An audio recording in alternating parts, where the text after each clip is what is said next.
मुंबईत आज 2 शिवसेनेचे 2 मेळावे. दादरच्या शिवाजी पार्कात ठाकरेंची तोफ धडाडणार, तर गोरेगावच्या नेस्को सेंटरमध्ये एकनाथ शिंदेंचा मेळावा होणार. ठाकरेंच्या मेळाव्यावर पावसाचं सावट. बीडच्या सावरगावमध्ये पंकजा मुंडेंचा दसरा मेळावा. भाऊ धनंजय मुंडेंसह ओबीसी नेते लक्ष्मण हाके मेळाव्याला उपस्थित राहणार.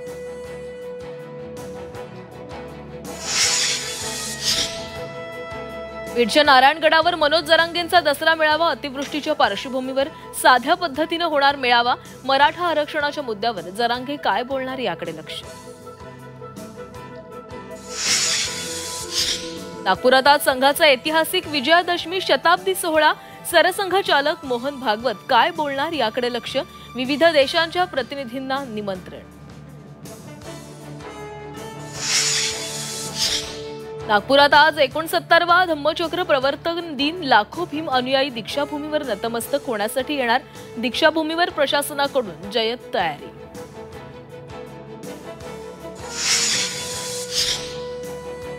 शिर्डीत आज साईबाबांचा पुण्यतिथी उत्सवाचा मुख्य दिवस. साई भक्तांनी दुमदुमली साई नगरी. दिवसभर विविध कार्यक्रमांचं आयोजन. मुंबईतील वायबी चव्हाण सेंटरमध्ये अजितदादा आणि शरद पवारांची तासभर चर्चा. काका पुतण्याच्या भेटीनं राजकीय वर्तुळात चर्चांना उधाण.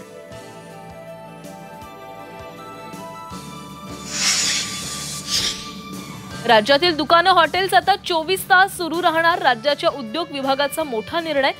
देशी बार, परमिट बारसह हुक्का पार्लरला मात्र परवानगी नाही.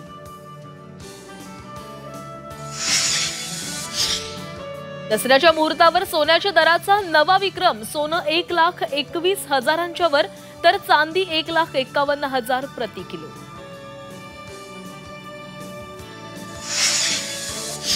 एक 8 ऑक्टोबर नंतर मान्सून राज्यामध्ये निरोप घेणार. आजपासून 7 तारखेपर्यंत राज्यातील बहुतांश भागांमध्ये हलक्या ते मध्यम पावसाची शक्यता.